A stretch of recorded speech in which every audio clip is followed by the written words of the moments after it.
Trong video trước, chúng ta đã thấy một kiến trúc mạng Neuron mà đầu vào là trạng thái và hành động, và cố gắng đầu ra là hàm quy, quy.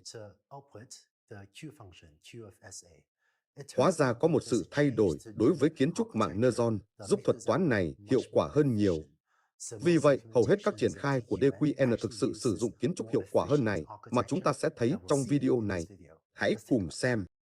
Đây là kiến trúc mạng Neuron mà chúng ta đã thấy trước đây, nơi nó sẽ nhập 12 số và đầu ra là quy. Bất cứ khi nào chúng ta ở trong một trạng thái S nào đó, chúng ta sẽ phải thực hiện suy luận trong mạng Neuron riêng biệt 4 lần để tính toán 4 giá trị này, để chọn hành động A mang lại cho chúng ta giá trị quy lớn.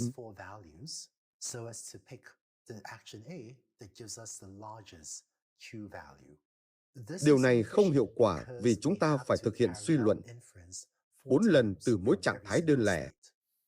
Thay vào đó, hóa ra việc huấn luyện một mạng Neuron duy nhất để xuất ra tất cả 4 giá trị này đồng thời sẽ hiệu quả hơn. Đây là giao diện của nó. Đây là kiến trúc mạng Neuron đã được sửa đổi, trong đó đầu vào là 8 số, tương ứng với trạng thái của tàu đổ bộ mặt trăng.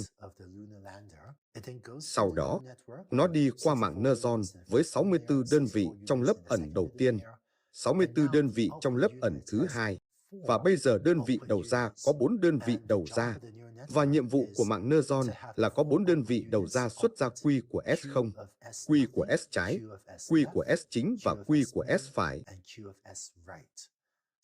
Vì vậy, nhiệm vụ của mạng Neuron là tính toán đồng thời giá trị quy cho tất cả 4 hành động có thể xảy ra khi chúng ta ở trạng thái S.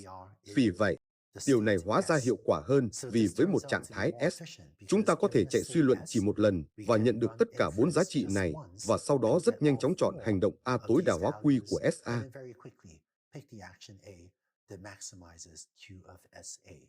Và bạn cũng nhận thấy trong các phương trình Bellman, có một bước mà chúng ta phải tính giá trị lớn nhất trên A phẩy quy của S phẩy A phẩy. Cái này được nhân với gamma, và sau đó có cộng E của S ở trên này. Mạng mới này cũng làm cho việc tính toán này hiệu quả hơn nhiều vì chúng ta đang nhận được quy của S phẩy A phẩy cho tất cả các hành động A phẩy cùng một lúc. Vì vậy, sau đó bạn chỉ cần chọn giá trị lớn nhất để tính giá trị này cho vế phải của phương trình Bellman. Sự thay đổi này đối với kiến trúc mạng Neuron làm cho thuật toán hiệu quả hơn nhiều, và vì vậy chúng ta sẽ sử dụng kiến trúc này trong phòng thí nghiệm thực hành.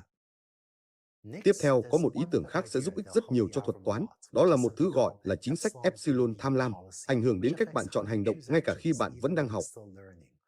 Hãy xem video tiếp theo về ý nghĩa của điều